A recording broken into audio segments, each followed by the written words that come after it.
Hello and welcome to After Hours. My name is Rhonda Freeman. If you happen to be an aspiring writer or a poet, then today's show may be of special interest to you.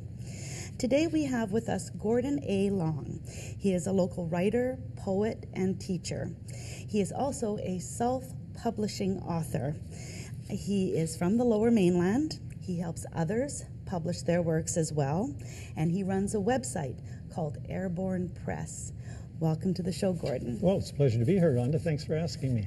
So you are an author, you're a writer. Is this something you've always done? Has this always been a large part of your life? Definitely not. No, I tell you, in school, my handwriting was so bad, it just got in the way of everything. And they made me take typing, and then I got better at it. And when computers came along, it was just suddenly my hands could keep up with my brain, and then I started to write. So it was all technology that got me going. So the professional writing end of it, you were a teacher for many years, and then you sort of phased out of that and into full-time writing. Is that how it went? Yeah, that's the way it worked. I mean, I started out at university. You know, they teach you to write there. You do your Essays, thesis and stuff like that. And then I taught high school English for a while, and supposedly you teach people how to write. And I taught elementary school, and then you really have to teach people how to write. And it wasn't until about 1990, maybe 1990 or so, that I actually started writing stories and fiction. And I just started writing fiction and got interested and wrote and wrote and wrote until I had about 10 books written, and couldn't really do anything with them. You know, the big publishing routine, getting a publisher and an agent and stuff. I wanted to ask you, what happens when, well, this isn't like for real, but let's just pretend I'm the greatest writer on earth, right? I'm not, but we'll pretend that I am. Now I want to have my stuff published. And I just know that if people could read my stuff, I'd be, a famous author. So, you sound like a lot of people I know, including me. Getting carried away with the fantasy here. Go for it, yeah.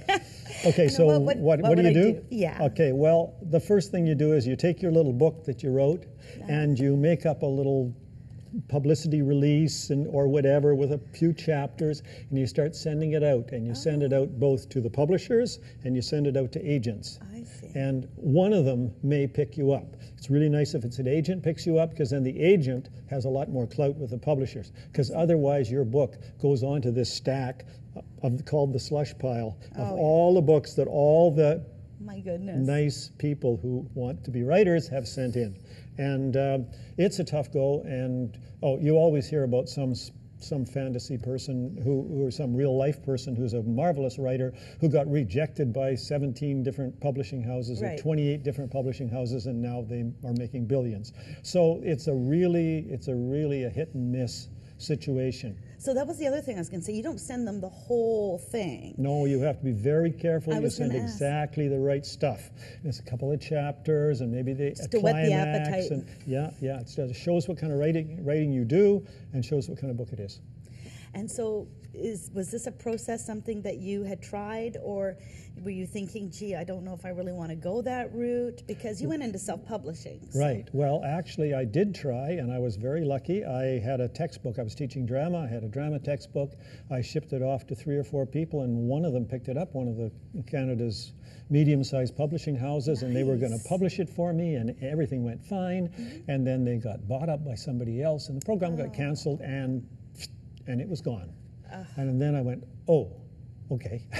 So now what? So then I made up a bunch of copies myself. I mean, I had them, if you get this, I had them printed up at Staples and, had them made up. And I used to go teach drama classes and sell them to the teachers. I teach classes in how to teach drama, and the teachers just snapped them right up. And I said, well, I can do this myself. How interesting. Right. And then the internet publishing thing came along. It caught up to me. Once again, the technology caught up to me.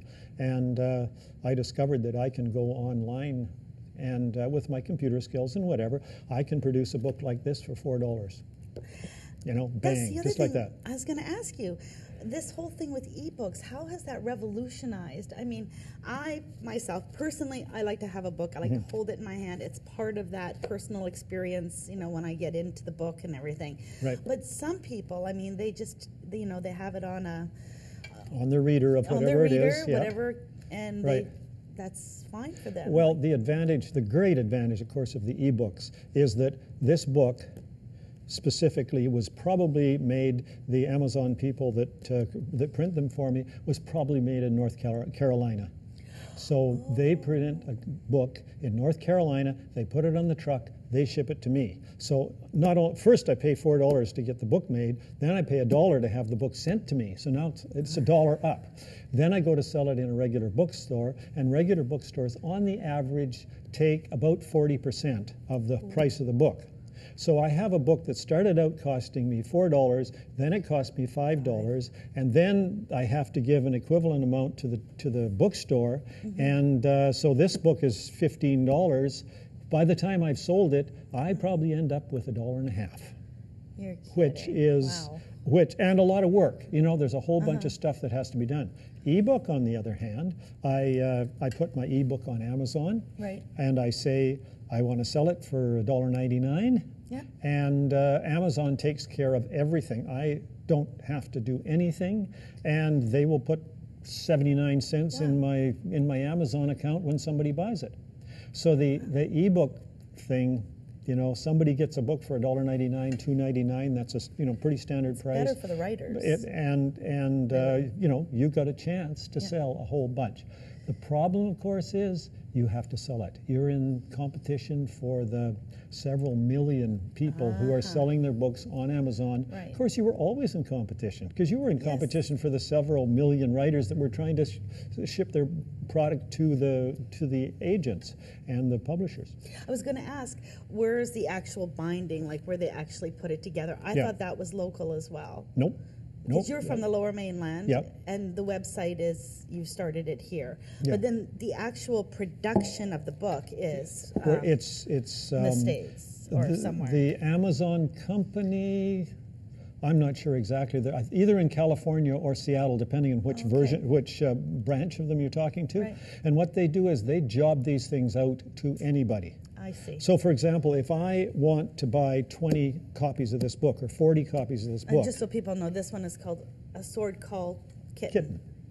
So if I want to buy X number of copies of this book, I just go to Amazon, they job it out to somebody, and somebody makes it. If you want to buy that book, you go to Amazon, and they job one copy out to somebody. Just one copy. They've got machines that can produce one copy, 10 copies, 20 copies, just like that. So that's the big advantage, is that they can produce any size. Oh, I forgot to tell you, the other thing about getting books made in large quantities, you've got to warehouse them. You know, what do you do with all these books? You've got to buy 100 books, 1,000 books, and then you've got your garage is full of all these dratted books. But I mean, you can take this around to stores and say, I'm the author, this is my book, you know. Right. I have about 40 copies of each book that I keep, you know, around, and I sell these books at Black Bond Books in Ladner. So you know, I just send them 2 or 3 books, or take 2 or 3 books in. When they run out, I bring them 2 or 3 more, and it just keeps it really small. So people can either order these online or go to Black Bond Books in Ladner and buy them, that's right. And the genres are really interesting because you've got, you've got one here. I think you might have a copy. Yeah, we got lots of copies. My copy is a little dog-eared. Oh, because that's the brand new copy. Yeah, show them that one. This is a social commentary. Why are people so stupid? Right. And this is funny. It's interesting, and it touches on so many things in our society, in our culture today. You've got everything in here from the stock market to just sort of a cognitive dissonance. Cognitive dissonance. It's one of the few big words I use in the book. Dissonance. Big terms, because it's really an important one. Lost the ability to speak here. Yeah, right. So you've got also there was some commentary on, and I thought this was interesting, hiring practices. different types of workers, hiring Yeah, women right. versus hiring men. I I mean, you touch run on the gamut. anything that I find is interesting, that if the public and general people had a better grasp of what was going on and would think about it, and that's the big thing, is to think about what's going on, then if everybody had that grasp and thought about it, we'd do a whole lot better job of running our businesses, of voting for the people we vote for, all the things that we as democratic people do to keep our society going. But in some in one case, in what I was reading here, you stated that what's better for society, and this is true, and I hate to agree with this, but what's always better for society isn't always what's best in terms of running a business. No, definitely not. Maybe way down the road it is, but It's a big continuum. It runs from one end to the other, where something that's absolutely marvelous for the business is like pollution. It's easy for the business. It Yeah. costs them nothing. It costs Right. them less, but it's terrible for society. Or you might have something that's absolutely terrible for the business that would be wonderful for the society, like paying their workers a whole bunch of money. Right. So you really have to think. Once again, you can't just go. it's the balance. right. It's always the balance. And this is where the funny part of it comes in, because I think sometimes, if you just talk, think, come on, think. Well, Yeah. people go, forget Right, that, right. But if you, sort of poke a little fun here and we have a little bit of a laugh, then, you can get through to people without getting their backs up. And you do have to do a little bit of that, because that's the other part of it, is communication. And then, I guess if something's better for your business than it is for society, there's always ways to, like we said with the earlier, there's always ways to justify it. Well, that gets into the main big the theme of the book, is that humans think that they're rational. Okay, people think that they're rational, and they think that what they do is they look at the facts, Right, and then they make a decision. right. And that is not what happens. What often happens is they make a decision, and then they go looking for the facts To that are going to support. support their decision.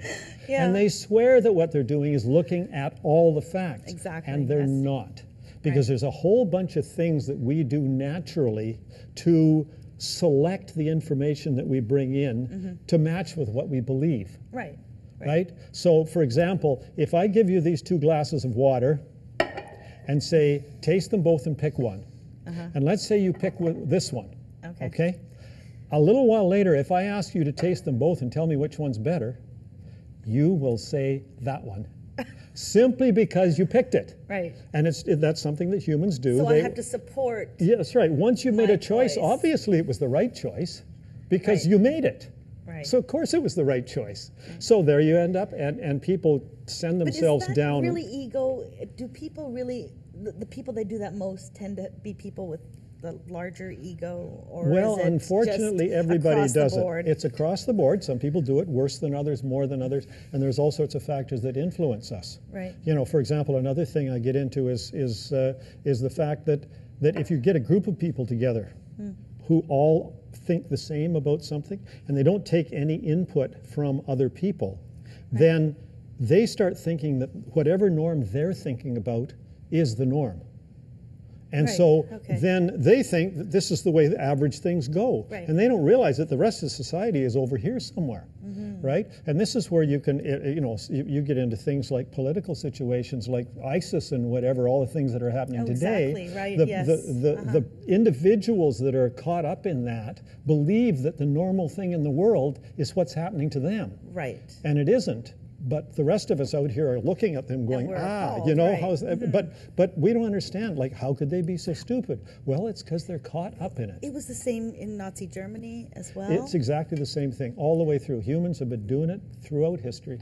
Right. And if you're a demagogue, if you're a nasty political leader or whatever, you can use that kind of stuff. Hitler is your perfect example. The ability to use those kind of things, that a smart person knows people do that, and then you just use that.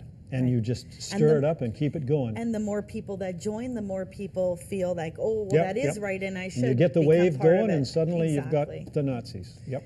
And you also touch in this book on criminal behavior, and I think there was Well, that's something a about the big... pecking order. And you've got here, and I'll just read an excerpt.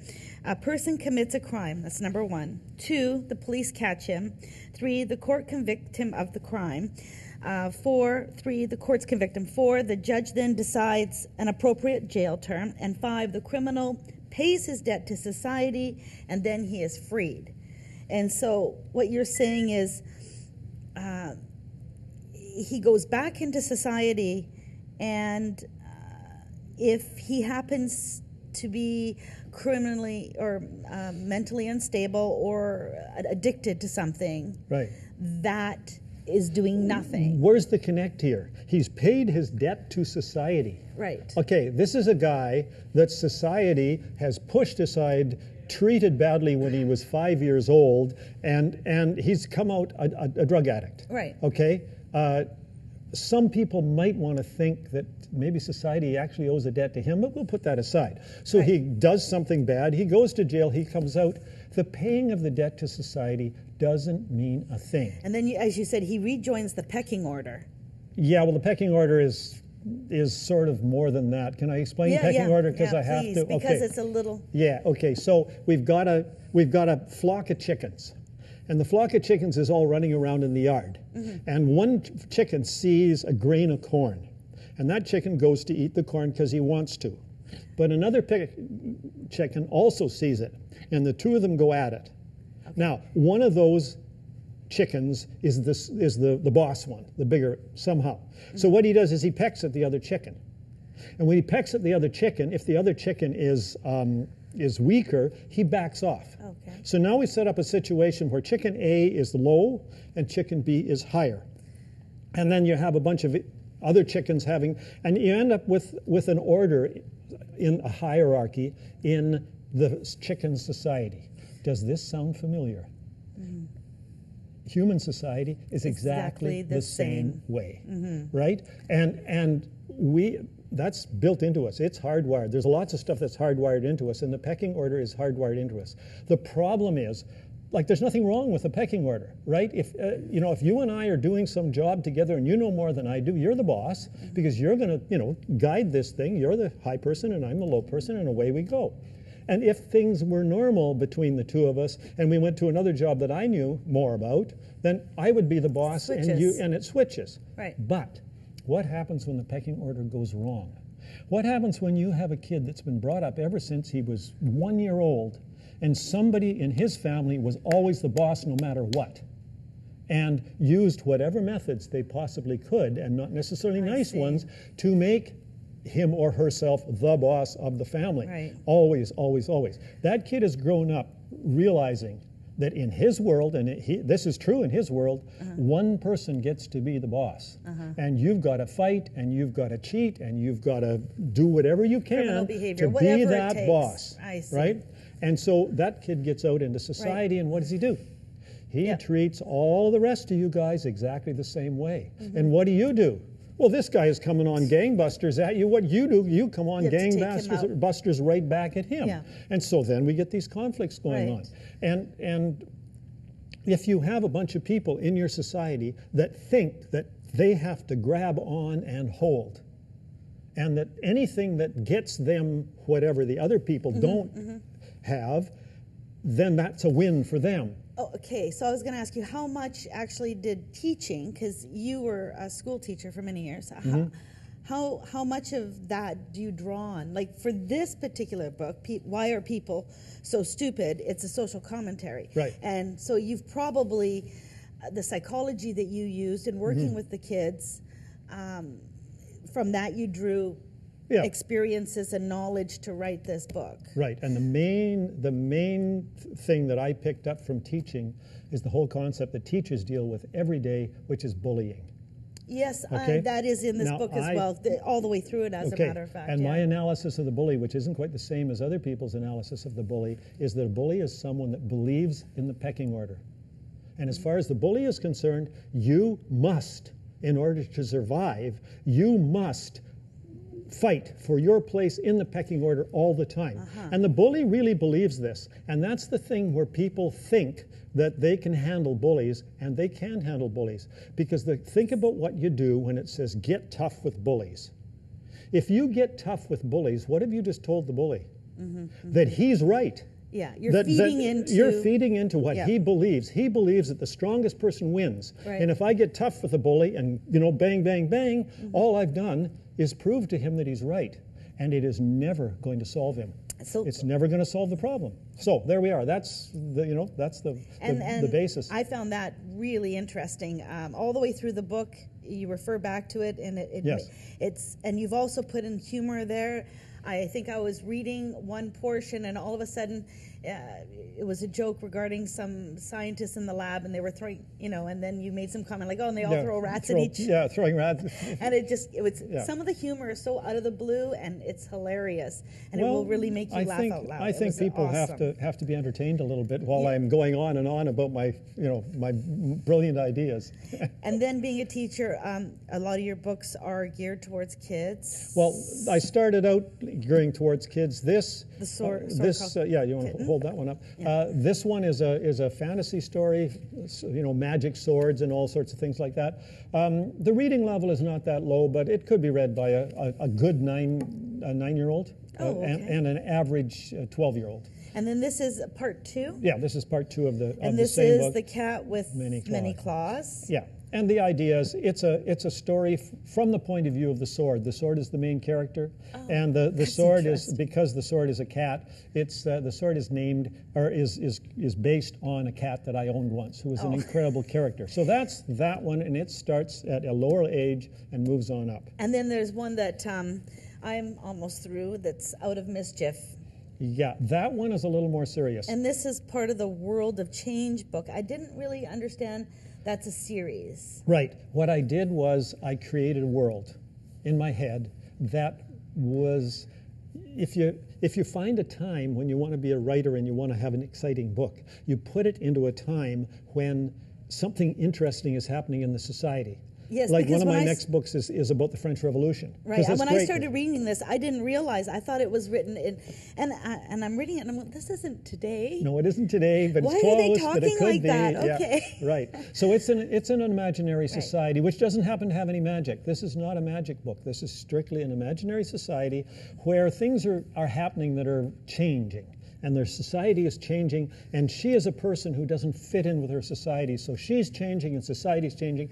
That makes for all sorts of interesting things going on, and I hope people will enjoy it. And then two. She gets out of mischief and she gets into trouble, and that's exactly the progress that I'm sure happened to a lot of 14-year-olds, 18-year-olds, whatever today. Right. And this book is specific. These two books are specifically meant for an older audience because there is violence, as you can see in this one.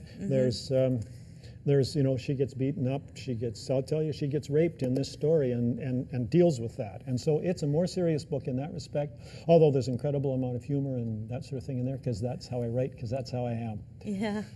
And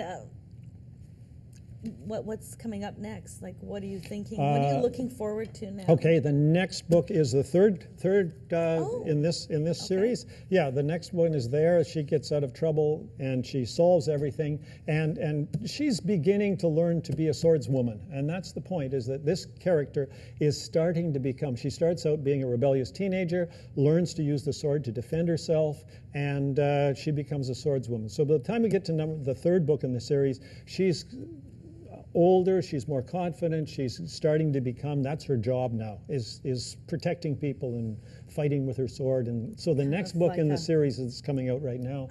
Just did the photo shoot this week with the same actress on the cover. Oh, nice. You use an actress. Yeah, I use the same lady. The other thing I wanted to ask you, because we don't have a whole lot of time left, was Airborne Press. That's your website. Right. It's my publishing company, if you want to call it that. It is the publishing company. Yes. So other people that want to have their work published, they can go to your website. Yeah, they can contact me. And submit the work. Right. And you offer a bevy of services, like a whole bunch of different... I can take your book from the very beginning to this stage. To a finished copy. To a finished copy, yep, and whatever you need.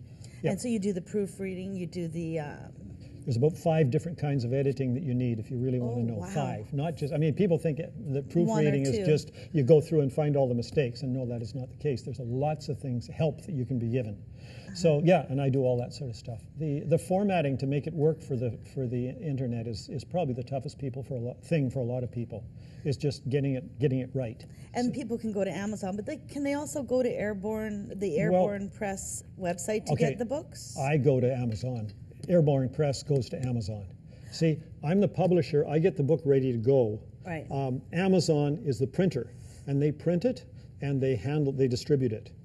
So that's the 2 different jobs. Oh, okay. A traditional publisher does exactly the same thing. They publish it and they job it out to a printer who will print it for them, or some of them have their own printing companies that go with them. Mm-hmm. But you know, as Airborne Press, if you wanted to have your book produced, you would come to me as an author, and I would do the work for you. And the difference is that I'm not coming to you and saying, "Oh, you're a wonderful author. I'm going to take all sorts of risks on you." Okay. This is you are coming to me, and I'm helping you as much as you ask. And it's your responsibility. Okay, and then other things at the website, there's reviews on books. You have Yes.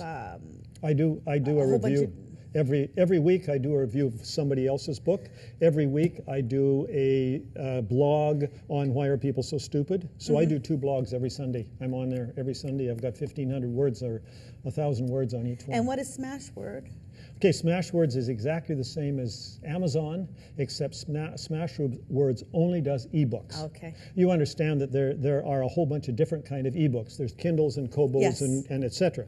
And Smashwords will take my little Microsoft Word document and they put it in this program called the Meat Grinder. You get this? They put it into the Meat Grinder, and it spits out a Kobo copy, a Kindle copy, an ebook copy, whatever. And they also will take care of that for you. But they don't do the paper books. But Airborne Press, the website, which is airbornepress.ca. Yep.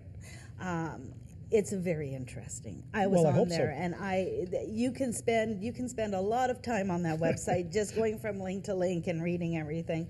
So everybody should hop on there and just take a little look at it. And so you're working on the next book, and you're hoping on having some people submit some things that are worthwhile for publishing. And that's my plan. And are you teaching right now a little bit? No, I don't have anything going at the moment, but I'm always open for doing a workshop or drama. And I do a lot of drama too. Yes, I have a multi-generational theater group in Surrey that when we can get the money together, we do multi-generational shows. You're located in Tsawwassen. In Tsawwassen, right. Right.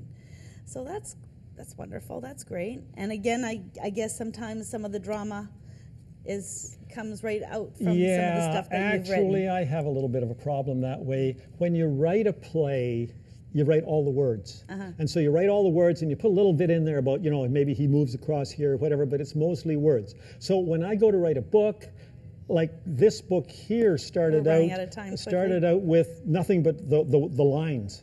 And then I had to fill everything else in later because, that's just the way I write. But that's... Okay, so if people want to get in touch with you, airbornepress.ca. Yep.